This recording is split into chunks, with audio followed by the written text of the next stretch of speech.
तर मित्रांनो, धर्मादाय आयुक्तालयाच्या निरीक्षक पदासाठीच्या पेपरचा एक्सपेक्टेड कट ऑफ आपण आज या व्हिडिओमध्ये डिस्कस करूया. सुरुवातीला जसं की आपण नेहमी करतो की डिसाइडिंग फॅक्टर्स काय आहेत, कट ऑफ डिसाईड करणारे फॅक्टर्स काय आहेत, ते म्हणजे नंबर ऑफ वॅकन्सीज किती होत्या, नंबर ऑफ ॲप्लिकंट्स किती होते आणि डिफिकल्टी लेवल पेपरची काय होती, यावरून कट ऑफ डिसाईड होतो. सुरुवातीला नंबर ऑफ वॅकन्सीज जर आपण बघितल्या तर एकंदरीत 121 वॅकन्सीज आहेत. पण जर आपण प्रत्येक सब कॅटेगरीसाठी जर वॅकन्सीज बघितल्या तर त्या फार कमी आहेत, मर्यादित आहेत. ओपन जनरलसाठी 11 वॅकन्सीज आहेत, ओपन फिमेलसाठी 11 आहेत आणि इतर ज्या कॅटेगरीज आहेत त्यांच्यासाठी तुम्ही वॅकन्सीज बघू शकता. काही कॅटेगरीजसाठी फारच कमी वॅकन्सीज आहेत, जसं VJ झालं, NTA, NTB, NTC ह्यांच्यासाठी 1-2 वॅकन्सीज आहेत. तर एकंदरीत बघितलं तर नंबर ऑफ वॅकन्सीज ह्या मर्यादित आहेत असं म्हणता येईल. त्यानंतर नंबर ऑफ ॲप्लिकंट्सबद्दल आपल्याला डायरेक्ट इन्फॉर्मेशन मला तरी नाही आहे, परंतु आपण जर नंबर ऑफ शिफ्ट्स बघितल्या की किती शिफ्टमध्ये निरीक्षक पदासाठीचा पेपर झाला तर बघा, 6 तारीख, 7 तारीख, 10 तारीख, 11 तारीख आणि 12 तारीख या दिवशी निरीक्षक पदासाठीचे पेपर प्रत्येक दिवशी 3 शिफ्टमध्ये झाले आणि साधारणतः प्रत्येक शिफ्टला TCSची जी कॅपॅसिटी आहे ती 4 ते 5 हजार मुलांची आहे. तर आपण एकंदरीत ह्या 15 शिफ्टचा जर विचार केला तर मला असं वाटतं की 70,000 मुलांनी जवळपास ह्याच्यासाठी फॉर्म भरले असतील आणि ते पेपरला अपियर झाले असतील. तर एकंदरीत बघता नंबर ऑफ ॲप्लिकंट्स पोस्टच्या संख्येच्या तुलनेने जास्त आहेत. कारण की मागे लेखा कोशागारचाही पेपर झाला होता. प्रत्येक विभागासाठी साधारणतः 20-25 हजार असेच ॲप्लिकेशन्स आले होते आणि तेव्हा पदासाठी टायपिंग असणे ही अट होती. या पेपरमध्ये तशी काही अट नाही आहे. त्याच्यामुळं नंबर ऑफ ॲप्लिकंट्स हे जास्त आहेत, पोस्ट्स मर्यादित आहेत. पुढे डिफिकल्टी लेवल जर आपण बघितली एक्झामची ती मॉडरेट लेवलची आहे. त्याच्यानंतर आता आपण ह्याच्यावर विचार करू की बाबा हाय नंबर ऑफ ॲप्लिकंट्स आहेत, लिमिटेड पोस्ट्स आहेत आणि 15 शिफ्टमध्ये पेपर झाला आहे. तर 15 शिफ्टमध्ये पेपर झाल्यामुळे काय होतं की नॉर्मलायझेशन काहीही होऊ शकतं, ॲब्रप्ट नॉर्मलायझेशन होण्याचे चान्सेस वाढतात. त्याच्यामुळे एक्झॅक्ट कट ऑफ प्रेडिक्ट करणं हे खूप कठीण आहे आणि असं कुणीच कट ऑफ हा एक्झॅक्टली प्रेडिक्ट करू शकत नाही. कारण की नॉर्मलायझेशन काय होणार आहे, सेकंड आन्सर किने काय बदल होणार आहेत हे आपल्याला सांगता येत नाही. फक्त आपण एक अंदाज बांधू शकतो आणि त्या अंदाजाचा फायदा फक्त इतकाच आहे की कोणी होप सोडून द्यावी की माझं होणारच नाही आहे बघ, असं त्या व्यक्तीला समजतं की ह्या रेंज बाहेरचा माझा स्कोर येतोय, त्याच्यामुळे मला ह्याच्यामध्ये वेळ घालवून आणि होप्स ठेवून काही फायदा नाही आहे. आपण होप्स आपल्या कमी ठेवल्या तर आपल्याला रिझल्ट नंतरही दुःख थोडं कमी होतं. तर मॉडरेट डिफिकल्टी लेवल होती. ह्या सगळ्यांचा एकंदरीत जर विचार केला तर आणि मागच्या काही पेपरचा जर आपण विचार केला, जसं की नोंदणी मुद्रांक विभागामध्ये शिपाई पदांसाठी पेपर घेण्यात आले होते, जवळपास 200-250 वॅकन्सीज होत्या आणि नंबर ऑफ ॲप्लिकंट्स तिथेही खूप जास्त होते. जेव्हा नंबर ऑफ ॲप्लिकंट्स जास्त असतात तेव्हा एका मार्कावर 10-10, 15-15 मुलं असतात, त्याच्यामुळे कट ऑफ खूप जवळ लागतो. ठीक आहे. आणि 11 वॅकन्सी जर ओपन मेलला असतील किंवा ओपन जनरलला असतील तर तुम्हीच विचार करा, जर एका मार्कावर 4-4, 5-5 जण असतील तर कितीपर्यंत कट ऑफ जाणार आहे? कट ऑफ हा खूप काही कमी जाणार नाही. तर सगळ्या गोष्टींचा विचार करता मी एक अंदाजित कट ऑफ प्रेडिक्ट केलेला आहे आणि हा कट ऑफ चुकू शकतो, ह्याची सगळ्यांनी नोंद घ्यावी.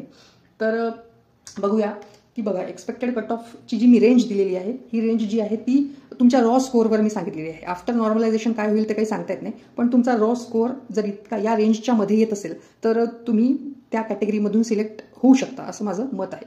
आणि रेंज ह्याच्यासाठी दिलेली आहे कारण की नॉर्मलायझेशन होणार एखाद्याला, जसं की मी आता इथे ओपन जनरलला 87 to 92ची रेंज दिलेली आहे, तर नॉर्मलायझेशन काहीही होऊ शकतं. तुमचा रॉ स्कोअर 87 जरी असला तरी नॉर्मलायझेशन नंतर तो 93-94ही होऊ शकतो आणि एखाद्याचा रॉ स्कोअर 92 असेल तर नॉर्मलायझेशन नंतर तो 85-86 सुद्धा जाऊ शकतो. त्याच्यामुळे काहीही होऊ शकतं. त्याच्यामुळे या रेंजमध्ये जर तुमचे रॉ मार्क्स असतील तर तुम्ही होप सोडू नका. फक्त एवढंच आहे की जे टॉप एंडचे मार्क्स आहेत, जसं की 87 to 92 या रेंजमध्ये 92 हे अपर एंडचे मार्क आहेत, तर त्यांची प्रोबॅबिलिटी जास्त आहे. त्यांची प्रोबॅबिलिटी ओपनमधून सिलेक्ट होण्याची जवळपास 90% आहे आणि ज्यांना 87 मार्क्स आहेत त्यांची प्रोबॅबिलिटी 10% आहे. म्हणजे 87 वाल्यांना जर नॉर्मलायझेशनने साथ दिली, त्यांचे मार्क्स चांगले वाढले तर ते बसू शकतात ओपन कॅटेगरीमध्ये. आणि जर 92 वाला आहे त्याला जरी नॉर्मलायझेशनने थोडीफार साथ नाही दिली तरी त्याची सिलेक्शन होण्याचे चान्सेस आहेत. जर त्याचं नशीब खूपच खराब असल्याने नॉर्मलायझेशननं त्याचे मार्क्स एकदम ॲब्रप्टली कमी केले तरच तो खूप काय म्हणतात त्याला की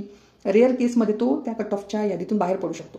तर अशी ही रेंज दिलेली आहे. या रेंजमध्ये जर मार्क्स असतील तर माझ्या अंदाजाप्रमाणे तुमचे रॉ मार्क्स या रेंजमध्ये येत असतील तर तुम्ही सिलेक्ट होऊ शकता.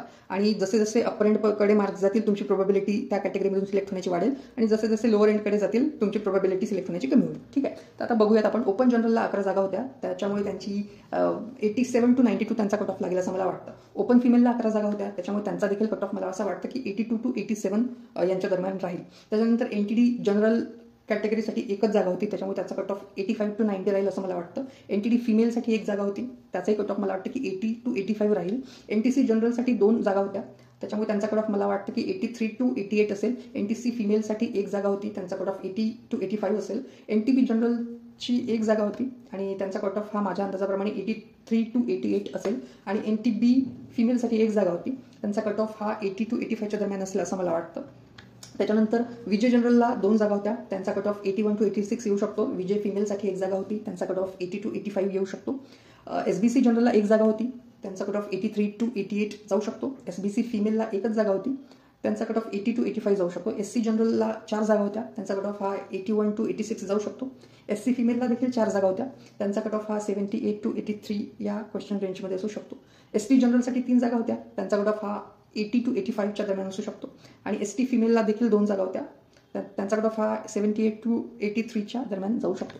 त्यानंतर SCBC जनरलला 6 जागा होत्या, त्यांचा कट ऑफ 82 to 87 या रेंजमध्ये असू शकतो. SCBC फिमेलला 4 जागा होत्या, त्यांचा कट ऑफ हा 80 to 85 या रेंजमध्ये असू शकतो. EWS जनरल कॅटेगरीसाठी 5 जागा होत्या, त्यांचा कट ऑफ हा 79 to 84 या रेंजमध्ये येऊ शकतो. EWS फिमेलसाठी 5 जागा होत्या, त्यांचा कट ऑफ हा 75 to 80 या रेंजमध्ये येऊ शकतो. OBC जनरलला 6 जागा होत्या, त्यांचा कट ऑफ 83 to 88 या रेंजमध्ये जाऊ शकतो. आणि OBC फिमेलला 5 जागा होत्या, त्यांचा कट ऑफ हा 80 to 85 या दरम्यान येऊ शकतो.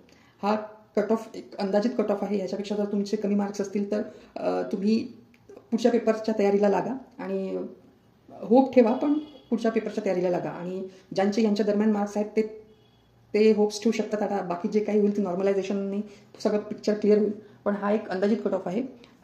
तर धन्यवाद मित्रांनो.